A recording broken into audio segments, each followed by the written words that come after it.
શહેરના પૌરાણિક વૈદ્યનાથ મહાદેવ મંદિરે ગૌરી વ્રત નિમિત્તે કુંવારિકાઓએ પોતાને મનગમતો પતિ મળે તે માટે પૂજા અર્ચના કરી હતી. હિન્દુ ધર્મમાં જયા પાર્વતી એટલે ગૌરી વ્રત અષાઢ મહિનામાં મનાવવામાં આવતો એક પર્વ છે. અપરિણીત મહિલાઓ આદર્શ પતિ મેળવવા માટે 5 દિવસ માટે ઉપવાસ કરે છે અને શિવાલયમાં જઈ પૂજા અર્ચના કરે છે. ત્યારે હાલ જયા પાર્વતીના વ્રત ચાલી રહ્યા છે. તેમાં પંચમહાલ જિલ્લાના શહેરાનગર સહિત ગ્રામ્ય વિસ્તારની કુંવારિકાઓ પણ જયા પાર્વતીના વ્રત રાખતી હોય છે. વિવિધ મંદિરોમાં પૂજા અર્ચના કરવા જતી હોય છે. ત્યારે શહેરાનગરમાં આવેલા પૌરાણિક વૈદ્યનાથ મહાદેવ મંદિરે પણ શહેરા સહિત ગ્રામ્ય વિસ્તારની કુંવારિકાઓ પૂજા અર્ચના કરવા ઉમટી પડી હતી. કુંવારિકાઓએ પોતાને મનગમતો પતિ મળે તે માટે જયા પાર્વતીનો વ્રત રાખી બીલીપત્ર, ફૂલ અને દૂધ સહિતની ચીજવસ્તુઓ ચડાવી શ્રદ્ધાપૂર્વક અર્ચના કરી હતી. આજુબાજુના ગામડામાંથી શેરા ગામની છોકરીઓ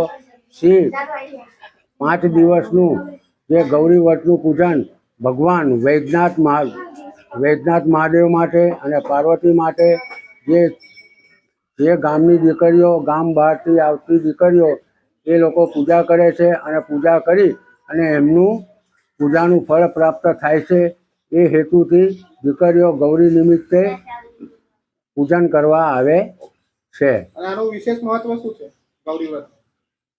ગૌરી વ્રતનું વિશેષ મહત્વ એ છે કે જે દીકરીઓ પૂજા કરવા આવે છે એમના દિલની અંદર જે કંઈ ભાવનાઓ હોય છે એ ભાવનાઓ આ 5 દિવસની અંદર ભગવાન વૈદ્યનાથ મહાદેવને અને ગૌરી વ્રત નિમિત્તે જે કંઈ એમની મનની ઈચ્છા હોય છે, જે કંઈ મનની એમની ભાવનાઓ હોય છે એ ભાવના ભગવાન આગળ રજૂ કરે છે અને ભગવાન 5 દિવસની અંદર પૂજા પત્યા પછી એ જ એમની ભાવનાઓને ભગવાન, એમની દીકરીઓની ભાવનાને ભગવાન અર્પણ કરે છે અને એ લોકોને સુમંગલ આપે છે.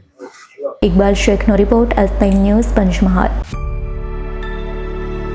અમારી તમામ માહિતીથી અપડેટ રહેવા માટે જોડાયેલા રહો S9 ન્યૂઝ સાથે.